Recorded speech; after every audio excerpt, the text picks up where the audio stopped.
Hey there guys, I'm going to do a schizophrenic story time about the time that I gave one of my hallucinations a $50 bill. Or tried to anyways. This is the second schizophrenic story time I'm doing for YouTube. So for those of you who don't know, I used to do schizophrenic story times almost weekly on TikTok, but it was really hard to fit these schizophrenic story times into like a minute. So I'm really excited to do this one because it talks about how my hallucinations sometimes play a role in my reality too, and how it makes it that much harder to differentiate between what is real and what is not. And so I'm going to start from the beginning. I'm going to tell you guys the whole story, and if you have any questions, leave them down in the comments.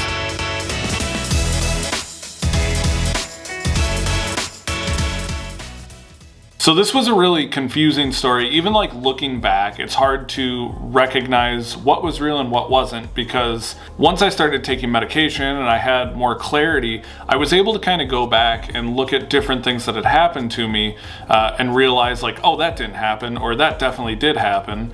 And so this was one where for a long time I was getting confused on the little details. Fortunately, I had told some of my friends and family about it right when it happened, so they were able to like fill in the spots that didn't make sense to me. So at this point I was still having auditory and visual hallucinations pretty frequently, and I was getting to the point where I was trying to reintegrate myself back into society by doing little things like starting to go shopping, starting to be out in public, starting to see people again. And I was just at the store, I was trying to do shopping, and if I ever have cash on me, I always try to give it to a homeless person if they ask. And so what had happened in my mind was that a homeless person had come up to me and asked me for cash. When I told this story on TikTok, I had mentioned that it was a $50 bill, and people are like, you just give $50? It was the only cash I had in my pocket. So people were like, you give $50 to homeless people? And I'm like, well, if I have it for cash, I try to. I'm not the most wealthy person, so I can't always do that. But like, it was the only cash I had in my pocket was a $50 bill. So I took it out, I gave it to him. As I was walking away, I was confused because I remembered handing it to him, but I didn't remember him taking it or putting it in his pocket or holding it or anything. So I started thinking that maybe it was a hallucination. And so I went back to go get it because I was like, at the time, I was broke. I didn't have cash. I did not have a lot of extra money. Of course, if I can help someone, that's awesome. But like, I still needed the money. So I went back, and sure enough, I looked over down the aisle where I saw the homeless person, and the $50 bill was sitting on the ground. And so I was like, okay, sweet. I went to grab it, but before I could, someone came in, saw it, grabbed it. And in the moment, it probably would have been easy to explain, oh, that was mine, sorry, they might have given it back. But I was so confused on how to tell them, because I was like, so in my brain I was like, do I have to tell them that I was trying to give it to someone? Do I tell them I was hallucinating? Like, I didn't know how to go about it. And so I ended up not saying anything, because in my brain was like, oh, so I'm gonna have to tell them I was hallucinating. I'm not gonna do that. It probably would have been just as easy to go up and be like, oh, that was mine, sorry, I dropped it. But I was like, I'm gonna have to tell him I saw a homeless person and he wasn't really there. And so there's a few things I find like super interesting when I tell this story. Is one, in my mind, like I handed it to him and I must have just literally like let go of it and dropped it right in front of my own face. And I think that's what registered as I like was walking away and I was going down another aisle, was like, if you give someone something, you see them take it, put it in their pocket, you know, but I couldn't recognize any of that. So that's what made me start questioning it. When I told this story on TikTok, people were like, are your visual hallucinations that real? And I always explain this to people. I'm like, to me, like, it's like any other person in the room.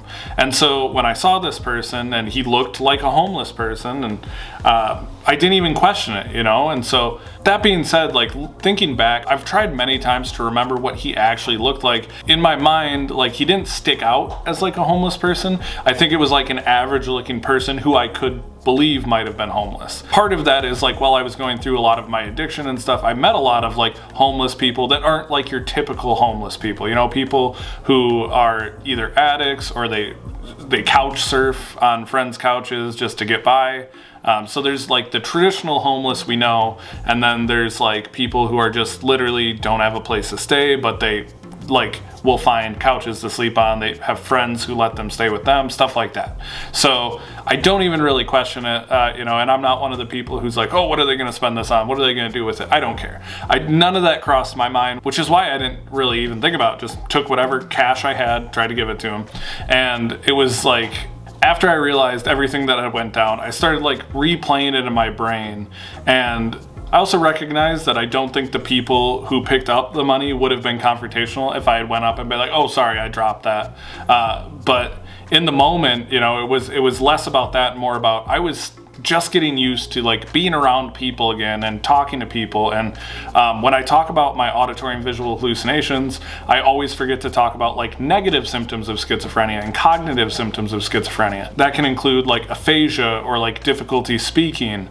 That can include isolating yourself, a lot of that stuff. And so that's kind of the stuff I was going through. And it was less about, now I know that I'm confident, I'm like with medication and stuff like that, I'm more than confident to go up and talk to someone. Back then, I was just getting used to it again, because I was an outgoing kid, but when my symptoms started, I isolated myself a lot. I had really a hard time articulating my thoughts, trying to communicate things to people. And so I think part of what I was worried about is I would try to explain it, it wouldn't make any sense, and so I just didn't say anything.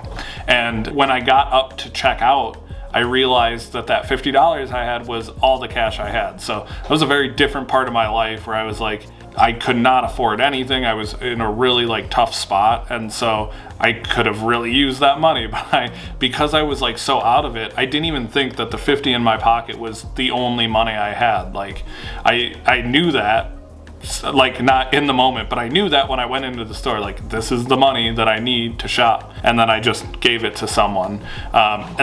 I think that goes to show also like the cognitive symptoms that come with schizophrenia, I don't talk about a lot. And I want to do more about that because I had and still do have a pretty poor memory because of my schizophrenia. It's not as bad as it used to be before medication, but I still have issues with memory. And that was a really good example of that. Like I knew walking into that store, this is what I have for groceries, for like cleaning supplies. I think I needed like toilet paper and stuff. Like I needed essential things. And even if the person would have really been there, I literally gave them the last bit of money I had, not realizing it. And so I always find this story super interesting to tell too, because when people hear me say that I have auditory and visual hallucinations, I think a lot of people assume that those are separate. Cody hears voices and Cody sees things. A lot of people don't understand that when I have visual hallucinations, they're usually connected to my auditory hallucinations too. So like if I'm seeing something, the chances are I'm probably also hearing that hallucination. Hey, what's up? What do you need? Just come in and sit down there.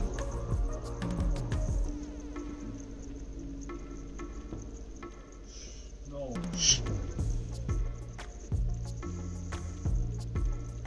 Stop. Go. Shh. Go away. Shh. Stop.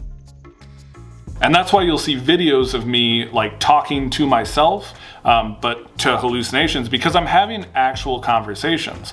If you watch the first Schizophrenic story time, you'll know that I was talking to someone who wasn't really at the table, and this went on for like a while, like a half hour to an hour. To me, what I'm dealing with is usually if I'm having visual hallucinations, they're also auditory, and that can be really disorienting. It can make it very hard to differentiate between what's real and what's not, and that's why I had to start coming up with tricks like my phone trick to record who I'm talking to see if they're really there. And so that's kind of that story time in a nutshell. If you guys have any questions about it, let me know down in the comments. I have a lot of other story times I'm gonna tell, but if you guys want to pick one of your favorites that you would like me to tell a longer version of, you can go to my TikTok. You can go through all of my different folders, and one of the folders is a Schizophrenic Storytime folder. If you click on that, I have a ton of videos, and eventually I'm gonna get to all of them, but if you have one you really like or you want me to tell sooner rather than later, let me know down in the comments, and it might be the one I do next week.